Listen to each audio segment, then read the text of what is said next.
Kemudian ada jaringan ikat sejati. Yang pertama jaringan ikat longgar. Jaringan kelenjar longgar itu luas dalam tubuh hewan. Strukturnya dapat sedikit berbeda sesuai dengan lokasi serta namanya. Contohnya endomysium, yaitu jaringan longgar yang menghubungkan serabut otot. Jaringan interstitial, jaringan ikat longgar yang terdapat pada ujung kelenjar. Nah, gambar di atas merupakan contoh jaringan ikat yang terletak pada kambing. Kemudian ada yang kedua, jaringan ikat padat teratur.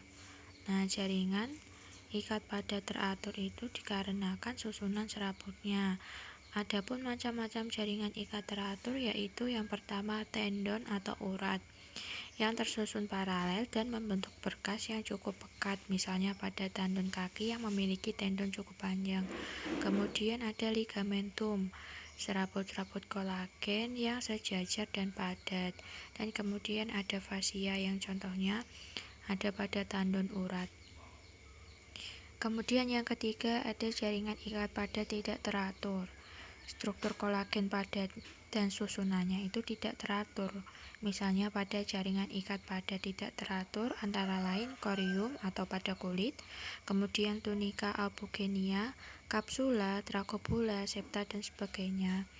Kemudian ada jaringan retikular yang terdiri atas sel-sel retikular yang membuat jalinan dan serabut retikular yang menempel pada tubuh, serta penjuluran sel yang saling berhubungan. Sel-sel retikular itu sebagai berikut. Pertama, di tempat tertentu masih memiliki potensi embrionik. Kemudian sel retikular pada kelenjar getah bening memiliki sifat fibroblastik, serta jaringan retikular terdapat pada organ hemopoietik. Kemudian yang kelima ada jaringan elastin. Serabut elastin ini berbeda dengan serabut kolagen karena tidak membentuk berkas, tetapi dapat bercabang-cabang yang saling beranastomos. Nah, misalnya pada arteria pulmonaris pada kuda. Jaringan elastin dapat tampil sebagai lamina elastika interna dan eksterna pada arteria tipe elastin, misalnya pada aorta dan cabang-cabang utamanya. Arteria tipe otot. Pada paru-paru jaringan elastin mempunyai peran cukup penting, bahkan pada epiglotis sapi membentuk nodulus. Kemudian juga ada jaringan lemak, suatu bentuk jaringan ikat di mana mayoritas sel-selnya itu mampu menimbun lemak dalam sitoplasma. Serabut yang terdapat di antaranya adalah serabut kolagen, elatin, dan serabut retikular. Di samping pembuluh darah yang cukup banyak, sel lemak berkembang dari mesenkim yang berdiferensiasi menjadi steatoblas, yang nantinya ini akan menjadi sel-sel lemak.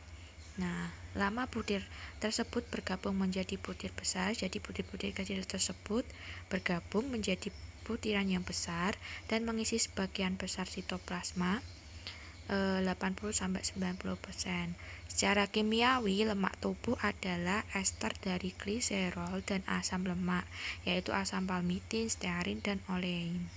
Kemudian juga ada jaringan pigmen. Jaringan pigmen atau lengkapnya jaringan ikat berpigmen memiliki sel-sel khusus yang mampu mensintesa serta menimbun pigmen. Selnya disebut melanosit, sedangkan pigmennya itu namanya melanin dan warnanya itu coklat hitam. Bangun histologi sel-selnya memiliki penjuluran dan dalam sitoplasma terdapat butir-butir melanin. Bentuknya pipi atau bulat dengan diameter 0,2 sampai 0,5. Kemudian selanjutnya ada kartilago. Kartilago atau disebut juga tulang rawan yang berfungsi sebagai alat penunjang tubuh, harus kuat dan lentur. Kemudian juga tahan terhadap tekanan maupun tarikan. Nah, pada vertebrata tingkat rendah misalnya elasmobranchi, seluruh kerangka tubuh itu terdiri atas tulang rawan. Namun pada mamalia atau fetus, hampir seluruh kerangka terdiri atas tulang rawan hialin. Nah, ciri khas tulang rawan itu memiliki sel-sel atau kondriosit, serabutnya dapat kolagen atau elastin, matriksnya atau bahan dasar yang mengeras kecuali pada tulang rawan fibrosanya.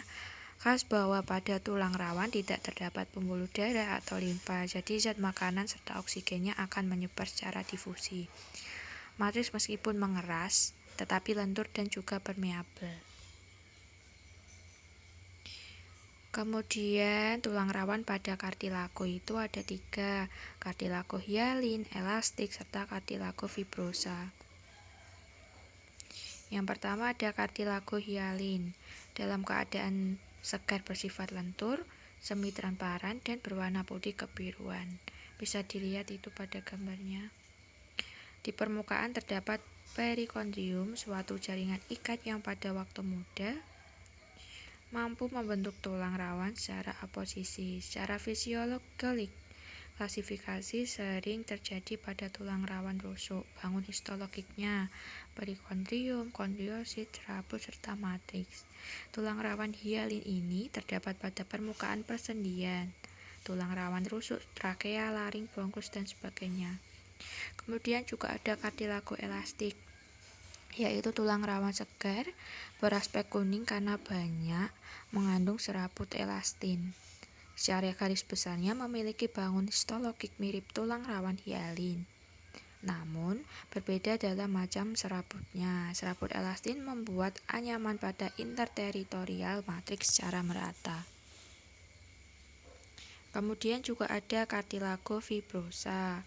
Nah, jenis kartilago ini mempunyai serabut kolagen padat dengan hidrosit tersusun dalam deretan lakuna.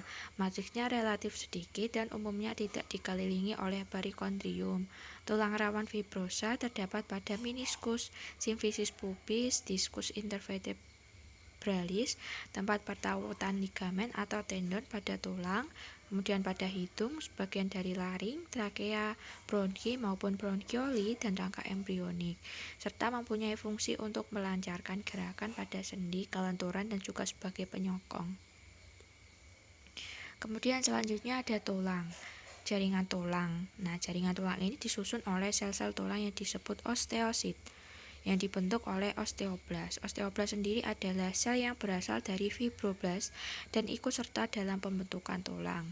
Unit dasar tulang disebut juga sistem Harvest. Nah, sistem Harvest ini tersusun dari lamela, lakuna, kanalikuli, dan saluran Harvest. Lamela ini adalah apa? Lapisan konsentris matrik yang terdiri dari garam mineral dan serta serat kolagen. Garam mineralnya berfungsi sebagai membuat tulang menjadi keras. Serat kolagen juga mempunyai fungsi membuat tulang menjadi kuat. Kemudian lakuna. Lakuna adalah suatu ruang kecil di antara lamela yang di dalamnya mengandung osteosit. Kemudian juga kanalikuli, saluran yang berfungsi menyalurkan makanan dan mengeluarkan zat sisa. Nah, saluran Harvest ini berisi pembuluh darah di dalam saraf. Dan juga terdapat saluran Volkmann di dalamnya yang menghubungkan dua saluran Harvest. Nah, kemudian juga ada jaringan vaskular. Apa sih jaringan vaskular itu? Jaringan darah adalah gabungan dari cairan, sel-sel, dan partikel yang menyerupai sel yang mengalir dalam arteri, kapiler, dan vena. Darah adalah cairan yang terdapat pada hewan tingkat tinggi, serta berfungsi sebagai alat transportasi zat seperti oksigen, bahan hasil metabolisme tubuh, pertahanan tubuh dari serangan kuman, dan lain-lain. Darah ini merupakan suatu cairan yang sangat penting bagi manusia karena berfungsi sebagai alat transportasi, serta memiliki banyak kegunaan lainnya untuk menunjang kehidupan. Tanpa darah yang cukup, seseorang dapat mengalami gangguan kesehatan dan bahkan dapat mengakibatkan kematian. Nah, kemudian terima kasih. Demikian materi yang dapat saya sampaikan. Wassalamualaikum warahmatullahi wabarakatuh.